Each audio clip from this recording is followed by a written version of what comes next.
The deep sea is home to many mysteries, from creepy creatures to strange anomalies, but this one is for my history buffs. So join me as we take a look at some of the coolest and most mysterious artifacts that were found way down deep in the deep blue sea. Starting us off today, we have Yonaguni Formation, also known as Japan's Atlantis, discovered in the 1980s just off the coast of Yonaguni Island in Japan. The formation is a massive underwater rock structure coming in at more than 50 meters, 165 feet long, and 20 meters, 65 feet wide. Some people have speculated that the monument is the lost city of Lemuria, the home of the lemurs, which is argued to be at least 5,000 years old. On the other hand, though, many scientists maintain that the structure occurred naturally, shaped only by the currents of the ocean. Personally, I just can't get behind that. I mean, this thing has steps, and the last time I checked, erosion doesn't create such sharp angles. It should be noted, however, that this thing is made out of solid rock and not bricks, so to carve it all out and to shape it into what it is today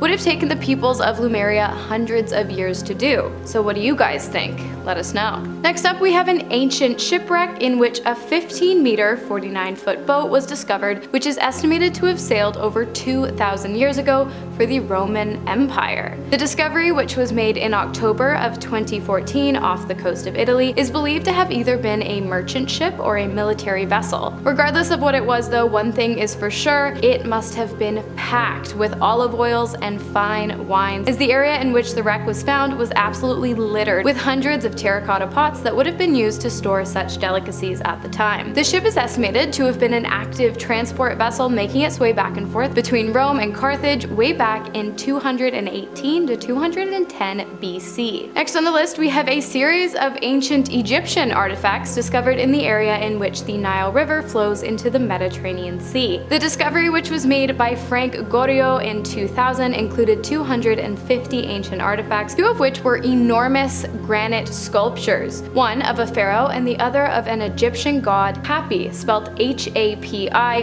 who was said to have kept the soils of Egypt fertile by annually flooding the Nile. The discovery has excited researchers as it has been linked to two sunken cities, Canopus and Thonis, which are said to have rumbled into the sea in the latter half of the 8th century after a series of natural disasters. Upon further investigation of the area, it also appears as though a canal had existed that would have connected the now underwater cities to the second largest city in the country, Alexandria. Next up, we have the Antikythera wreck, discovered on the east side of the Greek island Antikythera, which gave way to two very significant scientific, historical, and archaeological discoveries, one of which is referred to as the Antikythera mechanism, which is an ancient Greek ore used to predict the relative positions and motions of the planets and moons in order to identify events such as solar and lunar eclipses. As the artifact has been dated all the way back to somewhere around 100 BC, it is an extremely advanced piece of technology and is recognized as the very first example of an analog computer. The second rare find made at the wreck site was none other than a human skeleton. And the reason this is so incredible is because of the fact that human remains are almost never found at the site of shipwrecks, especially ones this old, due to scavengers, ocean currents, and natural decomposition, making the body disappear. Finding the 2,000-year-old skeleton buried under ocean sediment gives scientists an opportunity to push the boundaries of ancient DNA analysis and provide information about both heritage and ancient diseases. Alright guys, I'm gonna say something, but I need you to be mature, okay? Because next on the list we have an underwater temple, the remains of an ancient lost city located in Lake Titicaca. Get over it. The remains were discovered in 2000 by an international archaeological dive team along the border of Bolivia and Peru at an estimated depth of 281 meters, around 929 feet. The temple is estimated to be between 1,000 and 1,500 years old, meaning it would have existed during the time of the Tiwanaku people, before the Incan civilization was ever even formed. Found among the ruins were many golden artifacts, but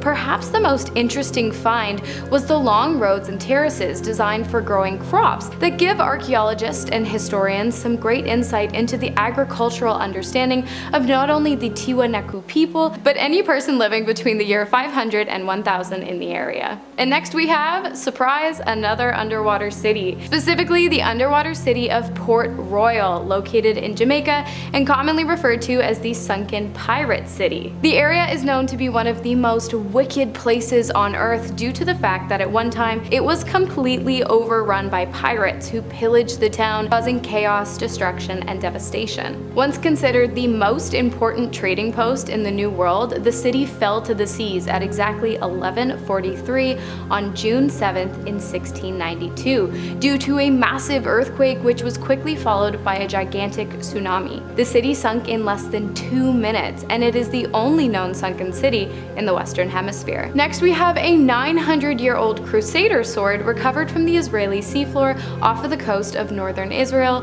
in 2021, not by scientists or historians, but rather a recreational diver who decided to take a solo dip in the country's temperate waters, which I do not recommend, by the way. If you go diving, please bring a buddy. Although the iron artifact was found covered in corals and shells, its shape was a dead giveaway to Shlomi Katzin, who knew it had to be something cool. Katzin turned the item over to experts who used an advanced X-ray machine that allowed them to view the item beneath its oceanic crust. Now, if you're starting to think the thick layer of ocean sediment, corals, and shells has become a bit of a nuisance in the process of recovering, identifying, and presenting this sword, you should know that this layer is the only reason for the sword being around today, as without it, the iron would have dissolved hundreds of years ago and there would have been no sword to find. Hold on to your heads because this next one is one. A bronze one, that is. Think about it. Now think about the fact that you're thinking about it. It's a philosopher's head. Well, a statue of one. Presumably Pythagoras of Samos. And why does that name sound familiar? Well, because a squared plus b squared equals c squared, and the square root of a squared plus b squared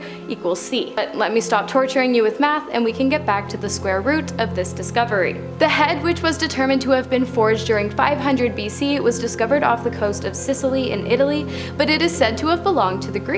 This discovery has raised many questions about how it came to be washed along the shores of the Italian region, and researchers are now keeping a close eye on the area in hopes of discovering more ancient artifacts like this one. And that brings us to New Jersey's mysterious underwater Locomotive Graveyard, discovered in 1985. The two engines were found at a depth of about 27.5 meters, 90 feet, and are believed to be over 100 years old. The locomotives were identified as Class 222T, which apparently is super rare, as they usually remain in train yards and are hardly ever used for transportation. So how did they go from not leaving the lot to ending up in the ocean? We have no idea, as there are zero records regarding their disappearance. Some researchers believe that they were lost at sea while being shipped from Boston to New York, perhaps due to a treacherous storm or high waves, but again, no records. Not only that, but the way in which the engines sit, one directly behind the other as if they were making their way down a railroad track, has left historians just downright confused about the discovery.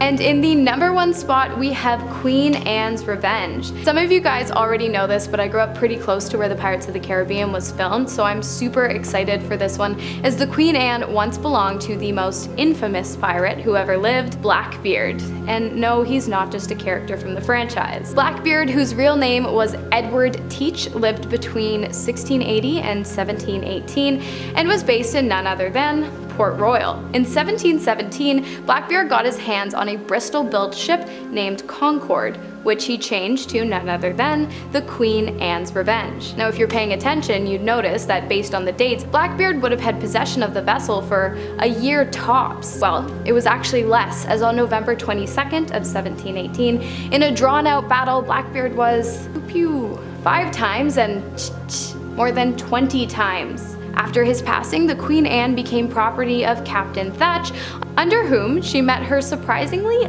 uneventful end, after becoming beached on an underwater sandbar near Beaufort, North Carolina, eventually sinking as the water levels rose and the sand fell away. The vessel was rediscovered November 21st of 1996, literally one day before the anniversary of Blackbeard's death, by a private research team in Beaufort Inlet. While you are able to visit the site of the wreck, if you can call it that, it's important to note that it is a working underwater archaeological site, so doing so would require 1.5 days of educational training, but I say it's worth it. That is our video for today. Thank you guys so much for watching. I hope you enjoyed it. I've been your host, Hannah Thompson, and I will see you in the next one.